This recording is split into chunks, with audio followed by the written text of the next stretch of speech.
My mum done fitness with Robert, who founded the club, and then just a year later, after the club founded, I went along for a couple of taster sessions, and then the Helix Triathlon was like in the third week of the taster session, so done that.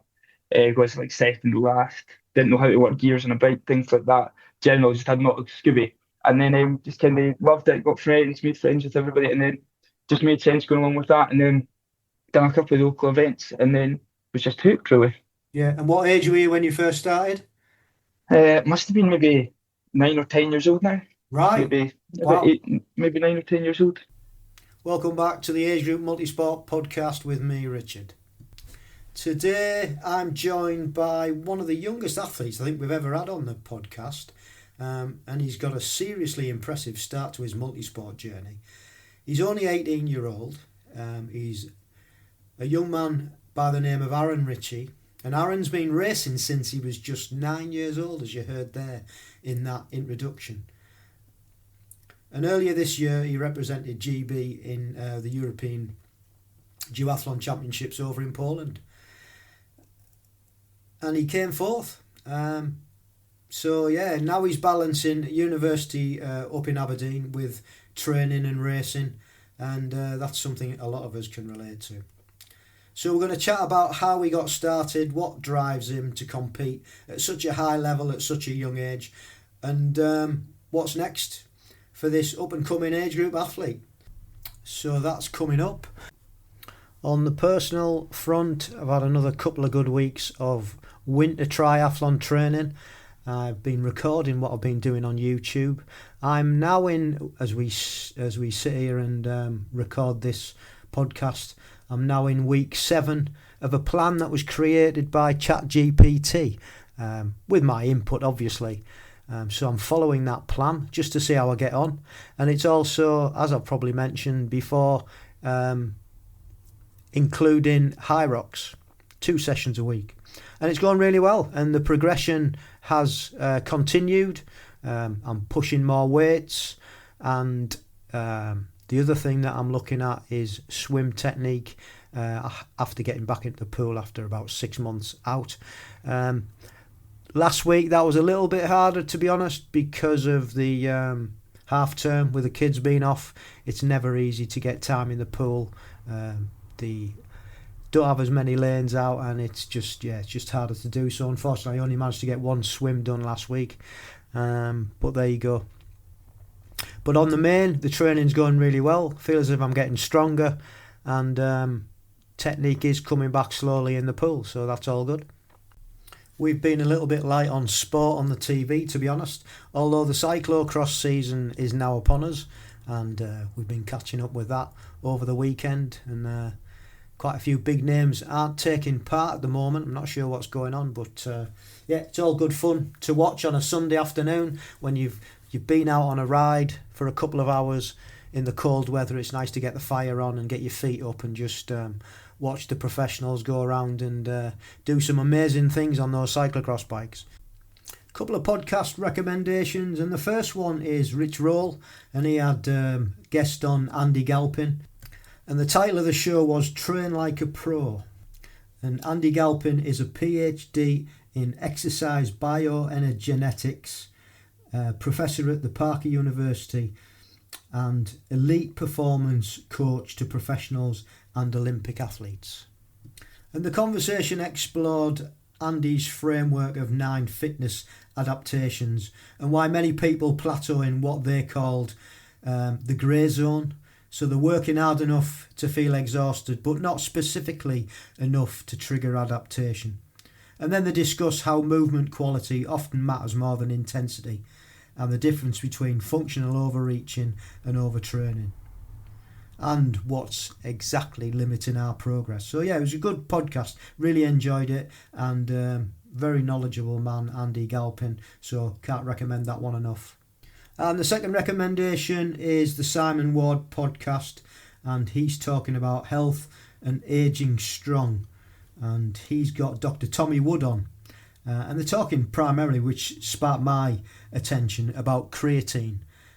I've been taking creatine for quite a while now, and I just wondered whether it was worth my while. So that was why I started listening to it. So I can definitely recommend that podcast. Really knowledgeable guy again, and I learned quite a lot. Right, on to the main event. If you're chasing your own GB qualification or just loving hearing these real stories from the athletes that we have on, doing it for the love of the sport, this is one you don't want to miss. Arran shares his journey from local races to, qualifying for the European Championships in Poland. From 9-year-old to representing Team GB at 18, Arran Ritchie's done an amazing job, and he's only just getting started. So really hope you enjoy this conversation, and we shall see you on the other side. All right. Yeah, how we doing? Good. How are you? Yeah, very well. Have you listened to any of the podcasts previously? Yes, I listened to Robert's one and Ross's one. Cool. Are they the two people that you know? Yeah. Are you in their club? Yeah, well, yeah. Until I moved. So now I'm at uni. So I go back every now and then when I'm back down to do a bit of training. So whereabouts in uni are you? Up in Aberdeen. All right. So you've gone up in Yeah, Aberdeen. I went further up. Right. And what are you studying? Physiotherapy. Oh, cool. Thank you very much for reaching out and coming on. I think you're probably one of the youngest triathletes, duathletes, age groupers that we've had on the podcast. So thanks for that. And if you'd just like to introduce yourself, who you are, where you're from, and what you do. Hi, I'm Arran Ritchie, based up in Aberdeen at the moment, and I do a bit of age group duathlon, triathlon. Started back down in Grangemouth, done a lot in Grangemouth, and now just hoping to carry it on up here. Cool. So what did you do as a kid growing up? So started off with just general football, done a bit of cricket as well, so I had a local cricket club, done a bit there. But kind of, my mum was well into running, so I did a wee bit of like fitness stuff with her along the lines, but I didn't really take anything too seriously growing up, to be honest. Continued my football maybe until I was 12, 13-year-old, same with the cricket, and then got into triathlon a bit more then. Yeah. So were you in football teams and cricket teams then locally? Yeah. So just a couple of the local football teams, just kind of worked through the age ranks there, worked through the cricket age ranks as well. Was a wee bit at the national level with cricket, done a bit with some national squads then, but never really took it too seriously. Yeah. And was it both Saturday and Sundays that you did football and cricket then? Was it complete weekends? Yeah, it was usually a complete weekend job. I would maybe play cricket on the Friday night and the Sunday, and then football on the Saturday, and then training through the week. Yeah, so full on then. So it was. So you got a great base fitness then for getting into triathlon. Yeah, it was. It was all just running around to kids, being kid really. Yeah, cool. And you said your mum does running. What sort of running does your mum do? So she was 800 and 1500 metre running growing up until maybe she was in her 20s, then done the London Marathon maybe 8 years ago now, 7 years ago, and just done like general like fitness classes, outdoors, cross country things. Yeah. When I was a child, so kind of just followed her footsteps really. Yeah, and does she still do that then? Has she carried on? Well, I think she's trying to get back into running. She'd badly injured her hip at the London Marathon, so she's been in and out recently, but I think she's getting back in now. Cool. And has anybody else in the family done any multi-sport like you've took up? Dad done a lot of so Dad done a few triathlons, but he's mainly into cycling now. Swimming is okay. He tried to get back in it, but just pulled his rotator cuff, so he's sidelined a bit now. But he done a lot of cycling, so kind of just made sense. And was he in the triathlon club that you were in, Grangemouth? I joined it first, and then they both followed suit. What, your mum and your dad? Yeah. Oh, the cool. whole family was in at one point, including Millie, the sister. But it's just mainly mum, dad, me now. Yeah. And how old's Millie? 13-year-old now, I think. They're 13. Oh, that's cool that you've influenced your parents to get into the club. Yeah, it's a friendly club as well, so it just made sense. Yeah, that's cool. It's great to have that community, isn't it? Yeah, it's good community feel people to look up to. Yeah. So how did that come about? Obviously, you said your dad had done a couple of triathlons, but he likes his cycling mainly. So how did that work out that you got into it? So my mum done fitness with Robert, who founded the club, and then just a year later, after the club founded, I went along for a couple of taster sessions, and then the Helix Triathlon was like in the third week of the taster session. So done that. Was like second to last. Didn't know how to work gears on a bike, things like that. Generally, just had not a Scooby, and then just kind of loved it. Got friends, made friends with everybody, and then just made sense going along with that. And then done a couple of local events, and then was just hooked really. Yeah. And what age were you when you first started? Must have been maybe 9 or 10 years old now. Right. Maybe about Wow. eight, maybe 9 or 10 years old.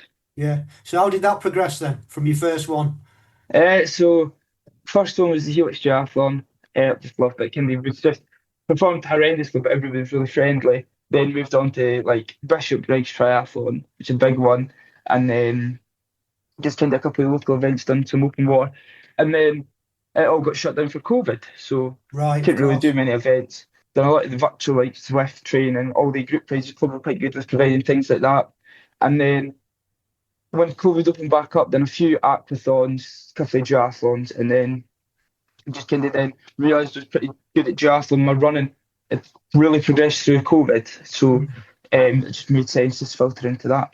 So did you focus on duathlon mainly then rather than triathlon? Yeah, the focus was mainly on duathlon after COVID, really.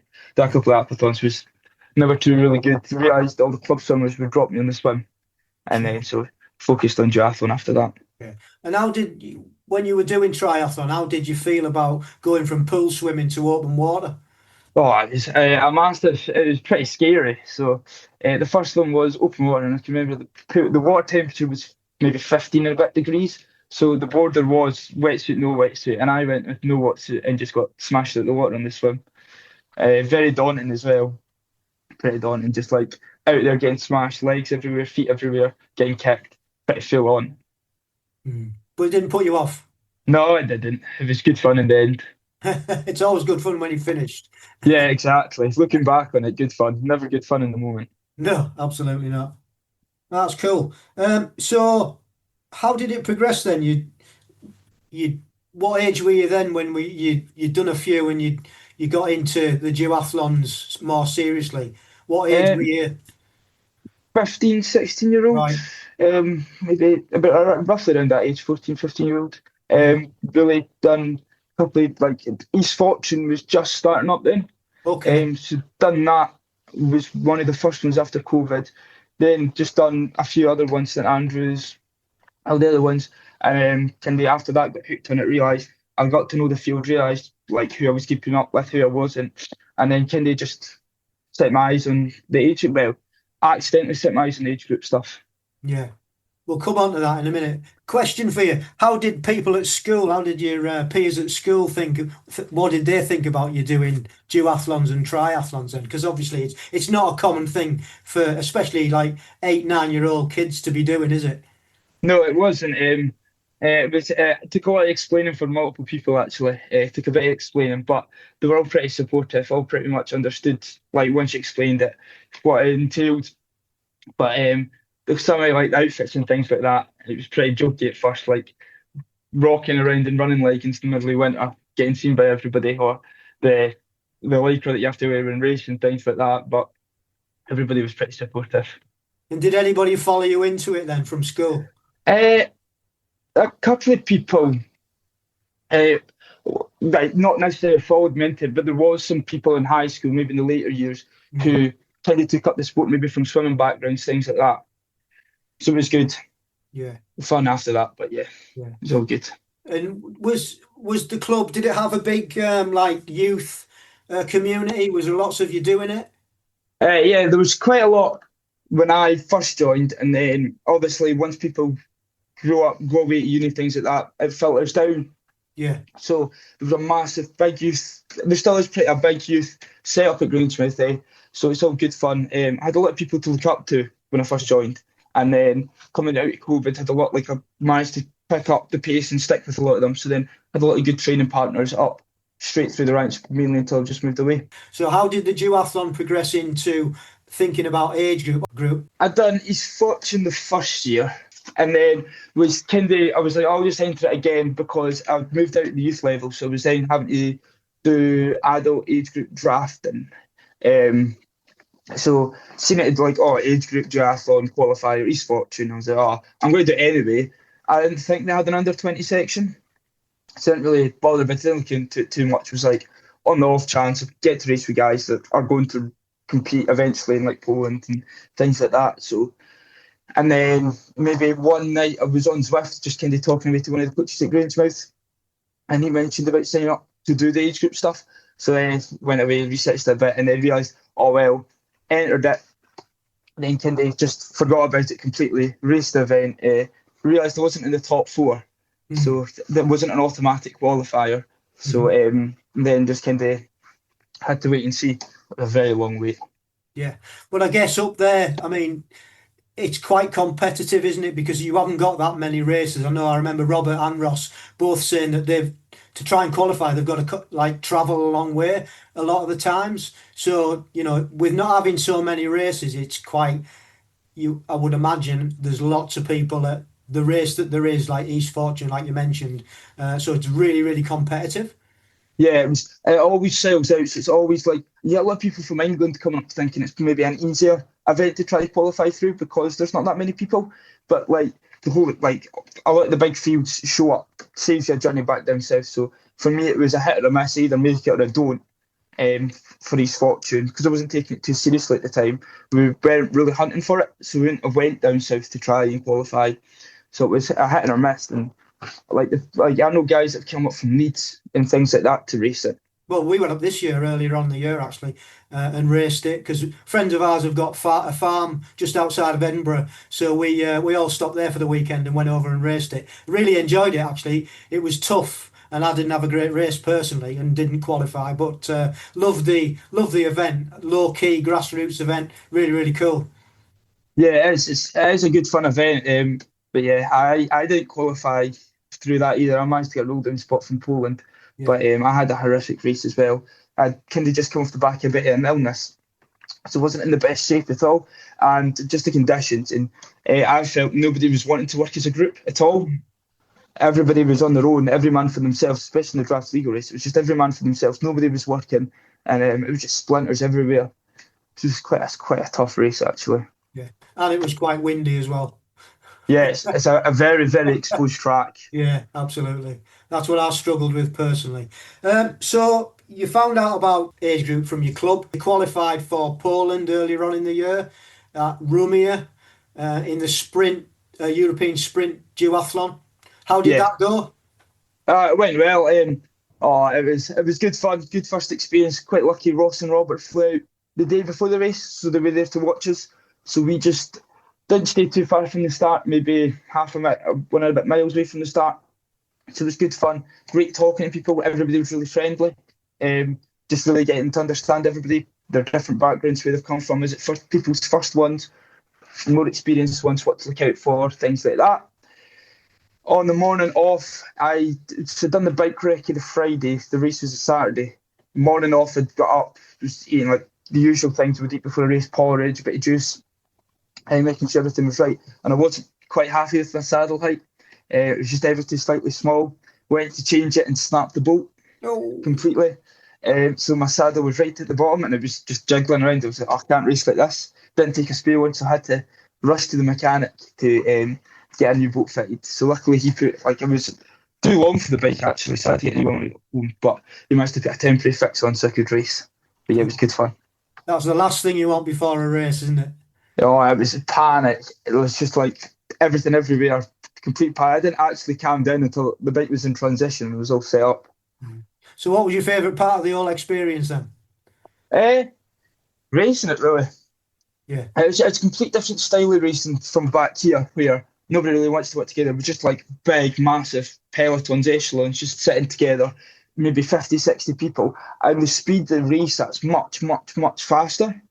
Like, I was 10 minutes faster than what I was at East Fortune. Admittedly, there's hills in East Fortune and it's a bit windy, but still, you're just getting dragged along completely by everybody, and everybody's so friendly and trying to keep you in the group.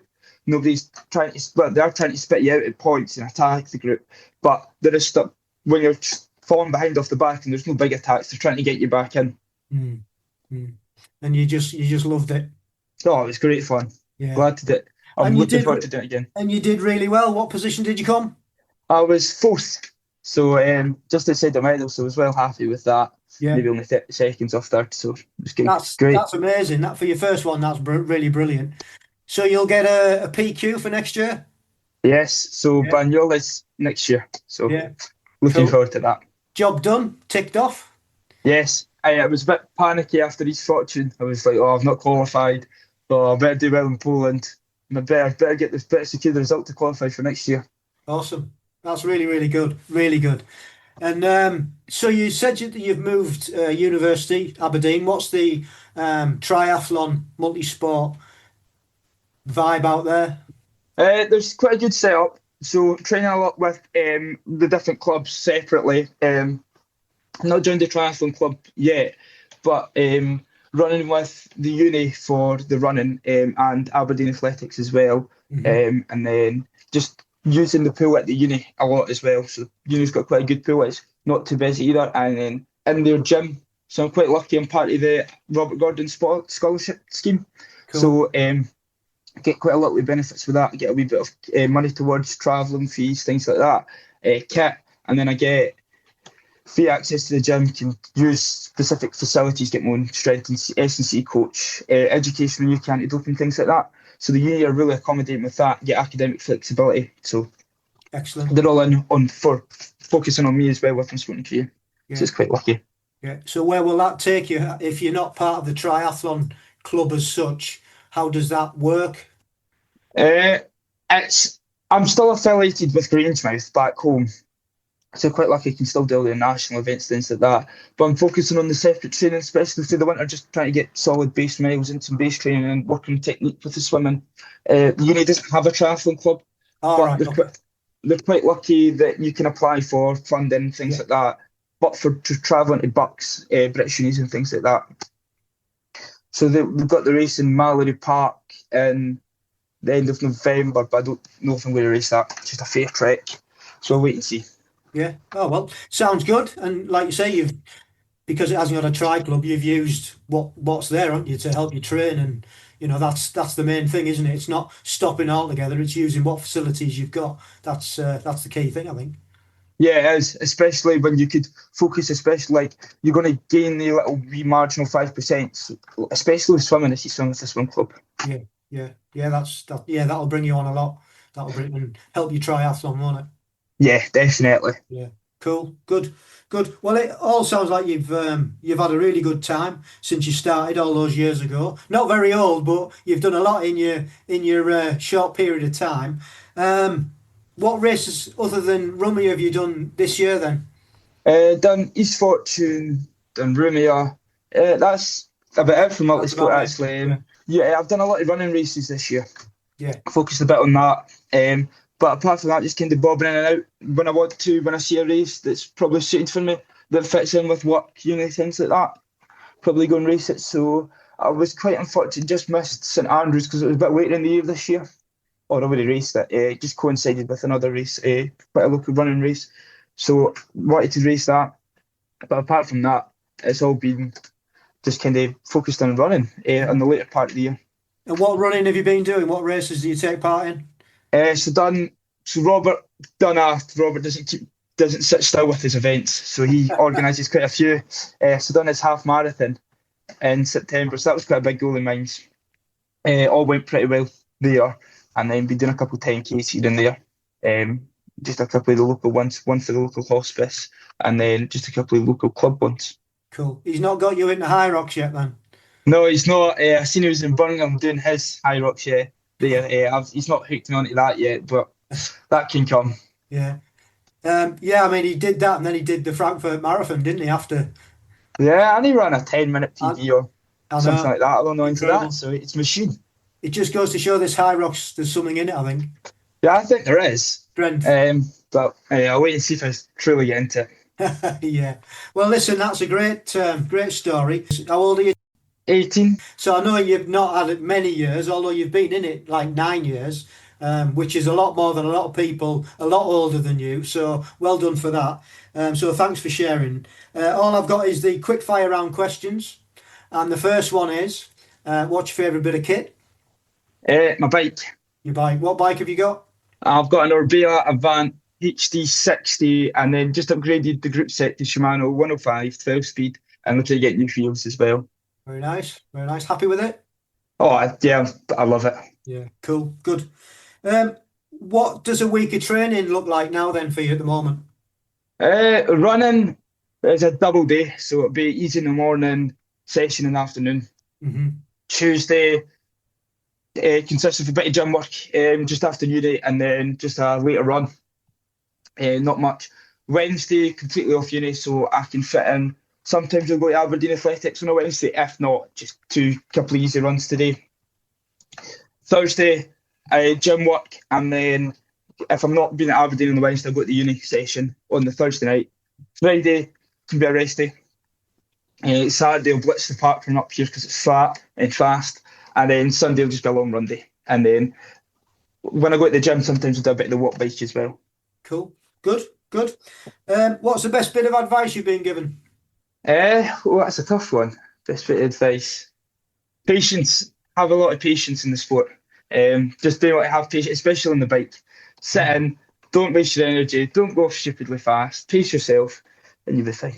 Cool. Yeah, nice that. Like that. And then finally, what are your long-term goals? My long-term goals would be to do a bit of continue with the short course stuff. Maybe move in, do Keltman when I'm older. Keltman. That's a pipe dream at the moment. Cool. Maybe do the solo in 5 or 6 years' time and then do a full one. But yeah, continue with the short course stuff. Look at maybe qualifying for professional GB team at some point in duathlon. Looking at that time, I'm only a minute and a bit off the 5k time, so it is doable. So we'll wait and see with that. Yeah, well, just keep at it, and you'll keep shaving off that time, and I'm sure you'll get there. Yes, hopefully, and the count park run for it. So the park run up here, if it's not on a windy day, which is rare, is a fast one. Yeah, cool. Oh, well, good luck with it all. I hope you do really well. I hope you enjoy university and you get, it's not all sport. You get your head down and get your qualifications. Yes, I need to prioritise education as well along with sport. It's a balancing. It's a big balancing act. Well, you seem to get your head screwed on, so I'm sure you'll manage it all and just enjoy it. Enjoy every single minute of it, because that's the most important thing. That's why we do it. Yes, enjoy it. Yeah, because you don't know how long it's going to last for. Exactly. You could be out with a big injury next week. Touch wood, I'm not, but hopefully, just enjoy every moment and just go with the flow. Cool. Well, thank you very much for coming on. Lovely to hear your story, and I'll be watching you progress. Might even race against you one day up at East Fortune. Not sure whether we're going up next year or not. We may well be there. I think I should be there next year. Yeah. Well, hopefully with a bit of luck. Yeah, if we are there, I'll look out for you. Are you on social medias? Are you on Instagram or Facebook or anything like that? Yes. Just Arran Ritchie for Facebook and Instagram. Cool. Well, that's it, Arran. Thank you for your time. So, yeah, good luck with everything. Perfect. You too. Thank you very much for having me on. And there he goes. That's it for today's episode of the Agegrouper Multisport podcast. A big thanks to Arran Ritchie for joining me and sharing his journey from junior racing to representing Team GB at the European Championships. And if you've enjoyed this chat, make sure that you please do subscribe on your favourite podcast platform or watch on our YouTube channel for more age group stories, insights and inspiration from across the multisport community. As ever, we're always looking for guests, so if you'd like to come on and inspire others, please get in touch, and you can do that by emailing us at agegroupmultisportpodcast@gmail.com. We are on Instagram at amp_podcast. We're on Facebook at Richard Joseph Conway, and we've got our own YouTube channel, AmpGB. So please look us up. Thanks once again for your support, and as always, stay safe, keep training, and love the process.